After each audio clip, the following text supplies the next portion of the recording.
20 triliun itu emang buat apa aja Pak Pigai minta segitu Pak? Jengkat diberi gaung. Nah, ini guys Twitternya.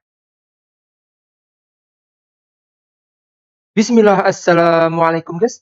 Kembali lagi di channel Jurnal Terupdate. Memang sangat mengejutkan di saat baru dilantik menjadi menteri, Natalius Pigai malah meminta anggaran naik menjadi 20 triliun dari yang sebelumnya 64 miliar, sehingga hal itu pun menuai reaksi beragam dari warganet guys. Jadi tak perlu berlama-lama, langsung saja kita simak video ini guys. Bismillah.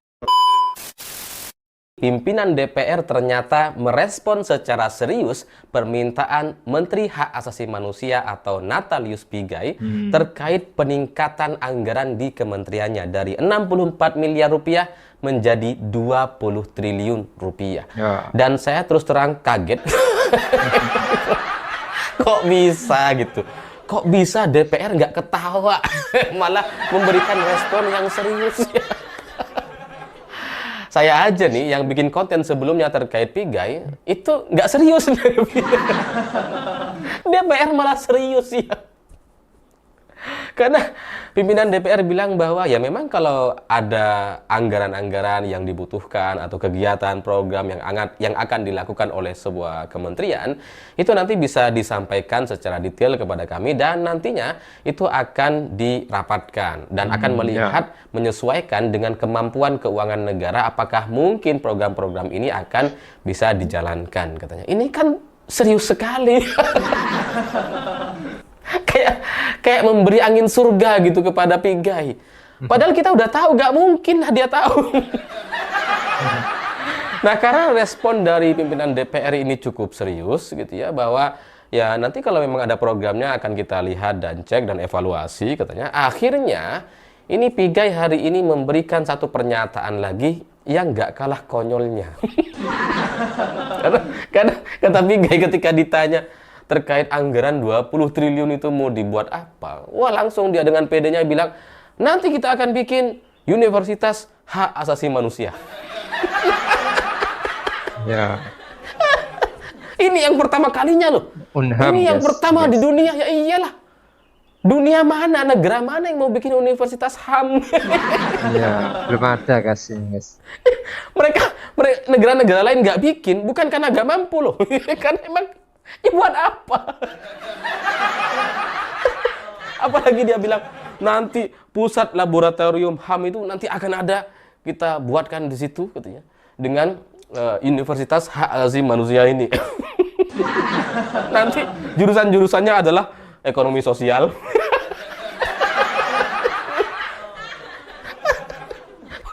budaya dan sebagainya.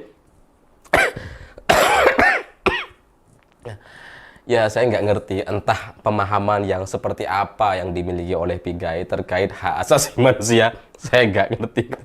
Kok sampai mau bikin kampus dan kemudian mau bikin pusat laboratorium. Jadi kayak mau bikin universitas, pusat laboratorium.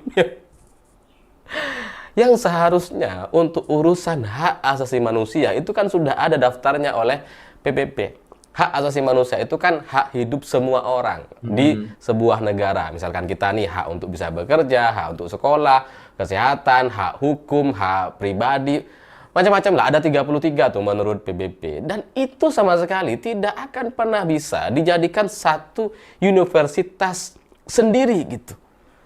Mana bisa gitu. Kalau kemudian ini dijadikan satu jurusan pun, jurusan hak asasi manusia, itu kayaknya kok sulit ya. Nanti lulusannya mau kerja apa gitu kan. Komnas HAM kan terbatas kan. Jadi itu juga nggak bisa. Kalau gitu ya, yang mungkin bisa dilakukan, mungkin itu adalah satu mata kuliah mungkin soal hak asasi manusia gitu ya. Itu mungkin bisa gitu. Jadi nanti pengusaha atau di jurusan kedokteran gitu ya, nanti ada hak asasi manusia bagi kedokteran gitu ya. Jadi mahasiswa-mahasiswa yang kuliah kedokteran, jurusan kedokteran, nanti ada mata kuliah hak asasi manusia kedokteran, spesifik soal kedokteran. Nanti dirumuskan tuh materi-materinya seperti apa, contoh-contohnya gitu ya. Kemudian dari teknik sipil juga ada hak asasi manusianya dan sebagainya. Itu bisa mungkin untuk dijadikan satu mata kuliah, mata pelajaran. Tapi untuk dijadikan satu jurusan, apalagi kemudian dijadikan satu kampus universitas, Ya, memang siapa aja ini nanti gimana gitu? jurusannya. Apalagi katanya nanti akan diisi, ini nanti jurusannya ada ekonomi, sosial, budaya. ya, ya mungkin gitu ya. Ini saya gak ngerti nih. Mungkin Pak Menteri Pigai ini berpikir nanti Universitas Hak Asasi Manusia itu kan disingkat Unham. Udah deket nih dengan Unhan. Supaya mirip Universitas Pertahanan gitu kan. Ya tapi kan beda. Untuk urusan pertahanan itu banyak sekali jurusan-jurusan yang bisa dipelajari di sana. Ya kita lihat aja di Unhan itu memang spesifik soal pertahanan gitu.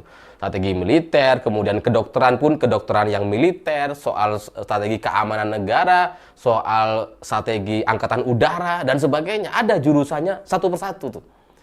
Jadi kalau ini kemudian mungkin gitu ya, mau disamakan seperti Unhan, Universitas Pertahanan, dan ini Universitas HAM, ini nggak nyambung. Memang secara nama udah mirip tuh. Cuma beda M sama N, mirip. Tapi jurusan dan permasalahannya itu berbeda sama sekali gitu. Jadi kalau kemudian ini mau bikin kampus sendiri, Universitas Hak Asasi Manusia dengan jurusan ekonomi dan sosial budaya. Itu kan jadi kayak, ya namanya aja Universitas HAM gitu. Tapi isinya, jurusannya ya jurusan-jurusan yang biasa, yang umum, yang ada di semua kampus yang ada di Indonesia. Nah kalau itu kemudian tujuannya, lalu buat apa? Iya sih. Gabung Nggak ada yang bisa aja. dijadikan satu jurusan khusus membahas soal HAM gitu. Karena hak asasi manusia itu milik semua orang termasuk orang-orang yang tidak kuliah sekalipun. Jadi berbeda sekali dengan Universitas Pertahanan yang memang bisa banyak sekali disiplin ilmu yang kemudian dijadikan satu jurusan. Jadi nggak bisa Universitas HAM ini dijadikan satu kampus khusus masalah HAM untuk jurusan HAM itu nggak akan bisa gitu. Jadi yang paling maksimal dilakukan oleh Menteri Hak Asasi Manusia terkait pendidikan di Indonesia mungkin adalah menyusun satu mata kuliah hak asasi manusia. Itu mungkin bisa dilakukan. Tapi untuk membuat satu jurusan itu udah nggak mungkin. Apalagi mau bikin kampus sendiri. Kalau tujuannya ini adalah Universitas HAM dan kemudian jurusannya bisa umum atau beragam seperti yang kita temui di kampus-kampus yang lain, itu kan jadi kayak Universitas Telkom gitu ya, yang ya Universitas Telkom tapi jurusannya tuh ada banyak gitu, atau Institut PLN ya, meskipun ada juga yang spesifik soal membahas soal kelistrikan gitu, tapi ya jurusannya itu bisa banyak. Tapi kan kalau kita mau samakan antara kementerian dengan BUMN, ini kan dua hal yang jauh sekali berbeda gitu. PLN dan Telkom itu punya bisnis, mereka punya pemasukan sendiri, sehingga kalau kemudian mereka punya kampus atau universitas, institut, ya itu masuk akal karena itu bisa membiayai kehidupan mereka sendiri, membiayai operasional dari kampus dan universitas itu. Tapi kalau kementerian membiayai satu kampus khusus yang seharusnya juga nggak perlu gitu ya, ini kan kayak bikin masalah gitu, bikin masalah terus kemudian diselesaikan sendiri. Jadi itu hal yang nggak perlu sama sekali. Oke guys, jadi akhirnya terungkap alasan Menteri Natalius Pigai meminta anggaran 20 triliun. Usut punya usut, salah satu ide ambisius Pigai adalah untuk mendirikan Universitas Hak Asasi Manusia atau UNHAM dengan jurusan di dalamnya ekonomi, sosial, budaya, dan lain sebagainya. Dan ia meyakini bahwa universitas ini akan menjadi yang pertama di dunia. Pak Menteri Pigai, ide itu memang bagus, namun perlu dikaji ulang. Dengan uang 20 triliun, harus bisa mengutamakan mana yang prioritas primer dan mana yang sekunder. Ide Universitas HAM misalnya, apakah memang sangat prioritas atau bisa dengan ide substitusi? Misalnya membuka jurusan HAM di universitas-universitas negeri. Misalnya saja, itu mungkin lebih efisien. Selain itu, melihat sekarang ini rakyat juga lagi pada susah karena daya beli masyarakat turun. Harusnya prioritaskan mengangkat ekonomi rakyat dulu. Kalau rakyatnya nyari makan gampang, punya daya beli bagus, nyari kerja mudah, maka rakyat akan bisa membayar pajak dan keuangan negara akan ikut membaik juga. Jadi harus bisa memprioritaskan mana dulu dengan uang sebanyak itu, guys. Jadi mungkin itu bagaimana menurut kalian, guys? Tulis komentarnya di bawah ini ya, guys. Saya izin pamit dulu. Wassalamualaikum warahmatullahi wabarakatuh.